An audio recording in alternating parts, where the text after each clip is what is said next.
जाके अपने आप को डिग्रेड मत करना किसी के सामने। एक और बात बताऊं तुम्हें, उमर ने भी जब से जाना है कि मैं अमीर हो गया हूँ, मेरे आगे पीछे घूमने लगा है। बस दुआ करो कि वो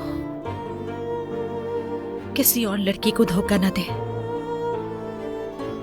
और उसकी जिंदगी बर्बाद ना करे। बाबा अक्सर कहते हैं कि अलग अलग दुनिया के लोगों को शादी नहीं करनी चाहिए। मेरे घर वाले भी यही कहते थे, लेकिन मैं रोहान के साथ बहुत खुश हूँ। रोहान और मैंने बस इसी फर्क को कबूल करके जीना सीखा है। महर, बाबा और मेरी बहन के दरमियान जो मसला हुआ है उसकी वजह सिर्फ तुम और मेरी माँ घर में अलग परेशान बैठी है, और तुमने खानदान को जोड़ने को अपना मिशन बना लिया है। तुम्हारी वजह से अगर मेरी बहन उदास हुई या उसे कोई परेशानी हुई या बाबा का मसला हल ना हुआ तो अगली बार सवाल नहीं पूछूंगा। बस? हाँ बस, चलो अब जाओ।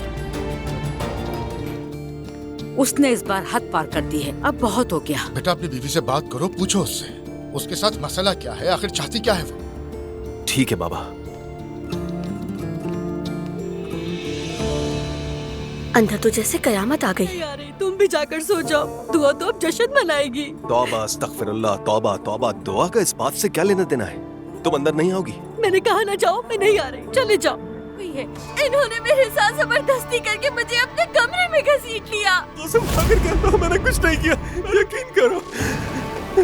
तुम हो कौन और यहाँ क्यों आई हो? छोड़ दो, छोड़ो इसे। जानती हो कि तुम झूठ बोल रही हो। मेरे शौहर पर बहुतान लगाओगी? क्या मैं अपने शौहर को नहीं जानती?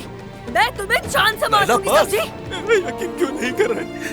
मुस्तफा, मेरी जान। मैंने कुछ भी नहीं किया, वो खुद अंदर आई। बस करो मुस्तफा, इजी हो जाओ। ठीक है मुस्तफा, तुमने कुछ नहीं किया, हमें तुम पर यकीन है।